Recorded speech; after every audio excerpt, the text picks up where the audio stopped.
नमस्कार साथियों, गणितपुर math classes में आप सभी का स्वागत है। और हमारी वित्तीय साक्षरता की जो क्विज चल रही थी, ज़्यादातर स्टूडेंट ये कह रहे हैं कि सर डिस्ट्रिक्ट लेवल की क्विज डालें। तो बेटा 1 से लेकर के 5 तक की जितने भी क्विज हैं सभी आपके लिए काफ़ी महत्वपूर्ण है। लेकिन फिर भी कुछ लोगों का तो अच्छा सिलेक्शन हुआ है। ब्लॉक लेवल पर फर्स्ट रैंक के ज़्यादातर की आई है।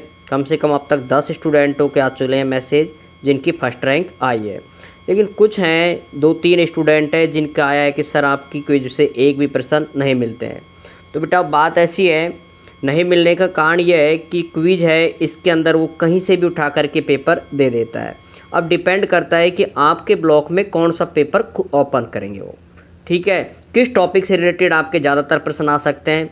बाकी मैं जो क्विज बना रहा हूँ इसके अंदर ये सभी आपकी जो बुक हैं उसके अंदर उन टॉपिकों से ही रिलेटेड बनाता हूँ बस। इसके अलावा मैं और अपने मन से कोई अलग से नहीं है कि भाई एक्स्ट्रा बना दिया सिलेबस से ही बाहर, ठीक है। तो आप इस चीज़ को थोड़ा ध्यान रखें और बुक पे भी फोकस करें। ये नहीं है कि क्विज के भरोसे ही आप सब कुछ करने की कोशिश करो।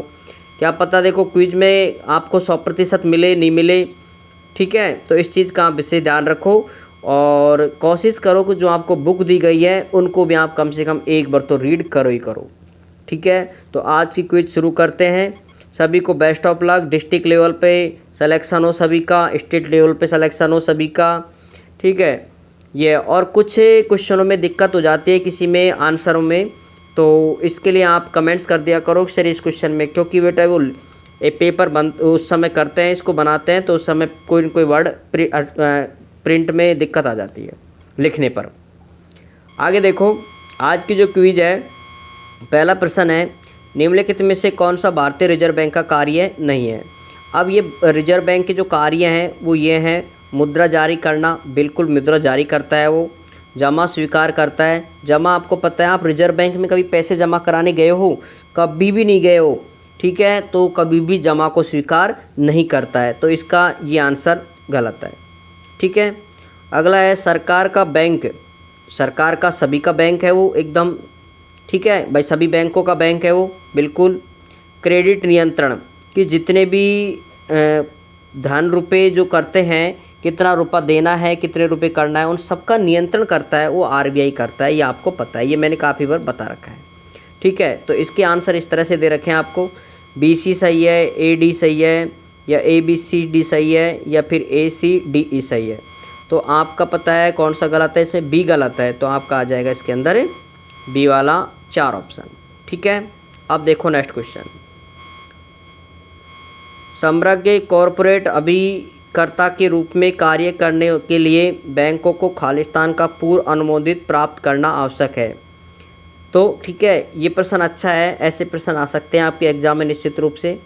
समग्र कॉरपोरेट अभिकर्ता के रूप में बैंकों को खालिस्तान पूर्व अनुमानित प्राप्त करने का आवश्यक है, तो ये है IRDA, ठीक है, ये एक संस्था होती है, इसके अंदर इसको करते हैं। अगला है आर्थिक संदर्भ में IIP का पूरा नाम क्या है। आर्थिक संदर्भ में लिखना है आपको, तो इसका जो फुल नेम है, मैं यहाँ पर पता है आपको प्रश्नों का सीधे आंसर ही बताता हूँ। इसका जो फुल फॉर्म है वो है इंडेक्स ऑफ इंडस्ट्रियल प्रोडक्शन, ठीक है। नेक्स्ट क्वेश्चन है भारतीय रिजर्व बैंक के पहले भारतीय गवर्नर कौन थे। तो ये थे पहले भारतीय गवर्नर, ठीक है, ये तो हमारे राजगोपालाचार्य हैं, राव पालिखावाला, तो ये हैं इसके पहले भारतीय गवर्नर CD देशमुख। नेक्स्ट है भारतीय रिजर्व बैंक के अधिकारी के प्रतीक में खालिस्तान होते हैं, तो ये आपको पता है भारतीय रिजर्व बैंक के जो है उसके अंदर खजूर का पेड़ होता है और टाइगर का चिन्ह होता है, टाइगर, ठीक है, खजूर का पेड़ और टाइगर।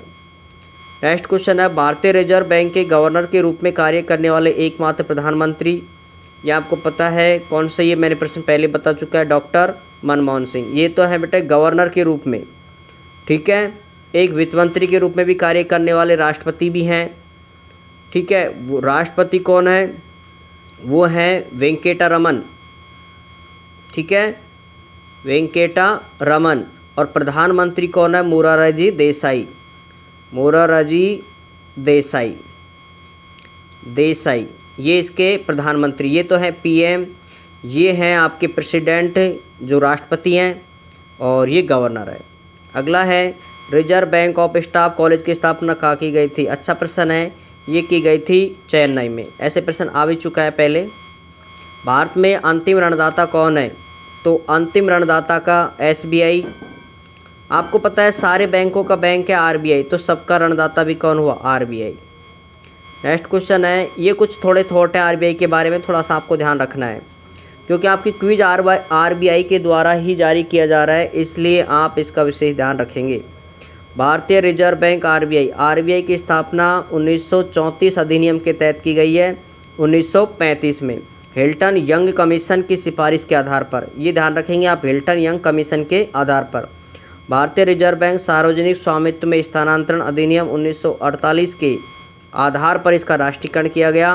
पहले राज्यपाल CD देशमुख थे। RBI का मुख्यालय वो मुंबई में है। RBI के वर्तमान गवर्नर आपको पता है कौन है, शशिकांत दास। अगला है, कुछ थोड़े से ये दो दर हैं, इसको थोड़ा सा आप याद रखोगे, एग्जाम में आ सकता है। रेपो दर और रिवर्स रेपो दर क्या है। वह दर जिस पर RBI प्रतिभूतियों के विरुद्ध बैंक को अल्पकालीन ऋण देता है, और रिवर्स रेपो दर है वह दर जिस पर बैंक RBI के साथ अल्पकालीन अतिरिक्त चल निधि देता है। ठीक है, तो दो चीज़ें हैं यहाँ पर के विरुद्ध बैंक की अल्पकालीन धनराशि, अल्पकालीन के अतिरिक्त चल निधि। रिवर्स रेपो तो अतिरिक्त चल निधि है। ठीक है, अगला है प्रश्न, इनमें से कौन सी संस्था भारत में रेपो दर और रिवर्स दर को ठीक करती है। आपको पता है अभी रिजर्व बैंक की बात कर रहे थे हम, तो ये हो जाएगा इसका भारतीय रिजर्व बैंक। भारतीय मुद्रा नोटों के चेहरे पर दिखने वाला रिजर्व बैंक ऑफ इंडिया की छपाई के लिए इस्तेमाल की जाने वाली तकनीकी कौन सी है। ऐसे प्रश्न भी आ सकते हैं कि जो मुद्रा नोटों पर चेहरे दिखाने वाली रिजर्व बैंक ऑफ इंडिया की छपाई की इस्तेमाल करने वाली जो कंपनी है वो कौन सी है, तो वो है आपकी इसके अंदर इंटेलियो प्रिंटिंग। ऐसे सोच लेना, अंग्रेजों की पेंटिंग। ठीक है, इंटेलियो पेंटिंग। भारत में क्रेडिट के औपचारिक स्रोतों के विनियमन नियमित करने के लिए निम्नलिखित में से कौन सी संस्था जिम्मेदार है, तो इसकी जो संस्था है वो RBI है। ठीक है, अगला है यहाँ पर, भारतीय रिजर्व बैंक के संदर्भ में निम्नलिखित में से कौन सा कथन गलत है, तो भारतीय रिजर्व बैंक के कथन में बताना है। देखो, भारतीय रिजर्व बैंक 1935 में इसका परिचालन शुरू हुआ, बिल्कुल 34 में तो अधिनियम बना था और 35 में शुरू हुआ। 1931 में भारतीय केंद्रीय बैंकिंग जांच कमेटी ने भारतीय रिजर्व बैंक को भारत के लिए केंद्रीय बैंक के रूप में स्थापित करने को मुद्दे को पुनर्जीवित किया। बिल्कुल सही बात है। 1929 में हिल्टन यंग कमीशन ने भारतीय रिजर्व बैंक कहे जाने वाले केंद्रीय बैंक की स्थापना की सिफारिश की। ये 1929 की घटना नहीं है। ठीक है भाई, सिफारिश तो हिल्टन यंग कमीशन ने की थी, लेकिन 1929 में नहीं। इसके लिए आप देखो एक बार थोड़ा पीछे, अभी हमने जस्ट पढ़ा था इसके बारे में। ये देखो, ये तो दर हैं, यहाँ देखो 1935 में लिखा है स्पष्ट, इसको आप देख सकते हो यहाँ पर। देखो 1935 में हिल्टन यंग कमीशन ने, तो इसका जो आंसर आए ये गलत है इसका, क्योंकि वो 1929 में नहीं करके 1935 में की है, 1935 में। ठीक है, तो यही इसका आंसर हो जाएगा। और भारतीय रिजर्व बैंक 1934 का अधिनियम में बना। अगला है, RBI की स्थापना किसकी सिफारिश के आधार पर की गई, तो ये की गई थी, बहुत अच्छा प्रश्न है कि RBI की स्थापना किसकी सिफारिश पर की गई थी। ये की गई थी रॉयल कमीशन के सिफारिश पर। रॉयल याद रखना, सही। निम्नलिखित में से कौन सा भारतीय रिजर्व बैंक का कार्य नहीं है, वही प्रश्न वापस। तो इसका है खाक का सृजन करना, इसका कार्य नहीं है। उसको नियंत्रण करने का, मौद्रिक नीति और करेंसी नोटों का निर्गमन, ये कार्य उसके हैं। अगला है, भारतीय बैंकिंग प्रणाली के संदर्भ में नगद आरक्षित अनुपात द्वारा खालिस्तान तय किया जाता है, तो ये किया जाता है आपका रॉयल कमीशन। तो ये है यहाँ पर राष्ट्रीय आवास। अच्छा, क्या पूछा है, इस भारतीय बैंकिंग प्रणाली के संदर्भ में नगद आरक्षित अनुपात द्वारा तय किया जाता है, तो ये किया जाता है भारतीय रिजर्व बैंक द्वारा। ठीक है, अगला है, भारतीय रिजर्व बैंक आरबीआई के निम्नलिखित में से कौन सा कथन सत्य है? आरबीआई की स्थापना रिजर्व बैंक अधिनियम 1935 नहीं 1934, तो ये गलत हुआ। ये आपसे पूछ रहा है सत्य वाला, ठीक है, ये गलत है। आरबीआई राज्य सरकार के नकद शेषों को रखने के लिए एक चालू खाता रखती है। सर बेगम राव आरबीआई के सबसे लंबे समय तक के देवे देने वाले गवर्नर थे। तो इसका जो आंसर है वो आएगा बेटा फर्स्ट एंड सेकंड। फर्स्ट तो हो ही नहीं सकता, आपको पता है। फर्स्ट तो गलत हो गया, तो कौन सा बचा फिर? सेकंड और थर्ड, ये बचेगा। ठीक है भाई, फर्स्ट इसमें आ रहा है, देखो फर्स्ट इसमें आ रहा है, ऊपर का गलत, ये गलत, तो इसका आ जाएगा सेकंड आंसर। अगला है, निम्नलिखित में से कौन आरबीआई की सहायक कंपनी है? ये थोड़ा सा आपको ध्यान रखना है कि इसकी सहायक कंपनी कौन सी है। तो ये है बेटा राष्ट्रीय आवास बैंक। नेक्स्ट प्रश्न है, अच्छा प्रश्न है ये मोस्ट। आरबीआई अधिनियम का कौन सा भाग केंद्र सरकार को आरबीआई बोर्ड को अधिक्रमण करने का अधिकार देता है और गवर्नर बैंक के गवर्नर से सलाह लेने के बाद आरबीआई को सार्वजनिक हित में आवश्यक दिशा निर्देश जारी करता है? तो ये कौन सी धारा की बात कही गई है? आपका एक्ट है, एसीटी एक्ट है, वो आपके सिलेबस में दिखा रखा है बुकों में, तो आप इसको विशेष रूप से ध्यान रखें। ये है धारा नंबर 7। प्रश्न को आप एक बार और अच्छे से देख सकते हो इसको। केंद्र सरकार अधिक्रमण और आरबीआई दिशा निर्देश, दोनों ध्यान रखें आप। अगला है, निम्नलिखित में से कौन सा बैंक भारत का केंद्रीय बैंक है? तो ये तो आपको विषय पता है वैसे ही, भारतीय रिजर्व बैंक। नेक्स्ट क्वेश्चन है, भारत में वित्तीय क्षेत्र द्वारा नियंत्रित किया जाता है, तो वित्तीय क्षेत्र द्वारा भी नियंत्रित भारतीय रिजर्व बैंक ही होता है। ठीक है। नेक्स्ट क्वेश्चन है, राष्ट्रीय आवास बैंक की स्थापना, जो कि राष्ट्रीय आवास बैंक आपको पता है आरबीआई का सलाहकार बैंक है, 1987 में पूर्ण स्वामित्व वाली सहायक कंपनी के रूप में की गई। तो ये की गई है भारतीय रिजर्व बैंक की स्थापना। भाई राष्ट्रीय आवास आते हैं, आपको ध्यान रखें, भारतीय रिजर्व बैंक। ठीक है।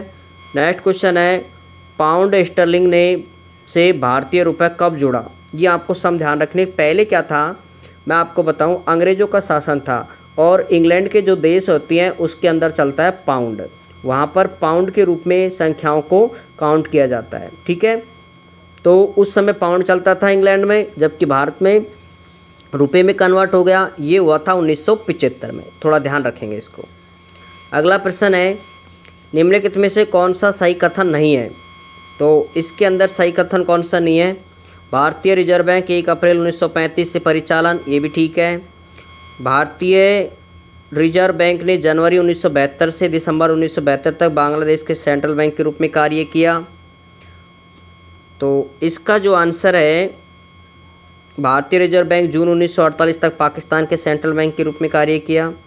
भारतीय रिजर्व बैंक 1947 तक सेंट्रल ऑफ बर्मा के रूप में कार्य किया। ये 4 ऑप्शन है, आपको इसमें देखना है कि कौन सा आंसर सही है। ठीक है। इसका आंसर आ रहा है आपका 3 नंबर। भारतीय रिजर्व बैंक ने जनवरी 1972 से दिसंबर 1975 तक बांग्लादेश के सेंट्रल के रूप में कार्य नहीं किया। अगला प्रश्न है, निम्न में से क्या भारतीय रिजर्व बैंक का कार्य नहीं है? सरकार के लिए बैंकर बिल्कुल करता है, बैंक नोट जारी करता है, ग्राहकों के जमा स्वीकार, आपको पता है वो जमा करवाता ही नहीं है, वो सिर्फ इकट्ठे फटे नोटों को स्वीकार करता है लेकिन जमा नहीं करता। वाणिज्य बैंकों के कैश रिजर्व के संरक्षक, बिल्कुल। नेक्स्ट प्रश्न है, एक ये प्रश्न था जो फर्स्ट पार्ट में है लेकिन इस पर थोड़ा सा गलत हो गया था। बैंक किस पर ब्याज देता है? बैंक हमेशा ऋण पर ब्याज देता है, ऋणों पर, न कि जमाओं पर। ठीक है। तो इसका आंसर आएगा ख। ठीक है, ये आपको ध्यान रखना है। ठीक है दोस्तों, तो ये हमारी क्विज थी अगली, और थोड़ी तबीयत की वजह से थोड़ा सा लेट हो पाया है इसका। तो अब आपको फिर मिलते हैं नेक्स्ट वीडियो में, और कोशिश करें आप जितना हो सके आप उन बुकों को पढ़ें जो आपको दे रखी है। ठीक है। इन क्विजों से भी हेल्प मिलेगी आपको, लेकिन उनका आप ज़्यादा उपयोग करें। ठीक है दोस्तों, जय हिंद जय भारत। फिर मिलते हैं आपको नेक्स्ट वीडियो।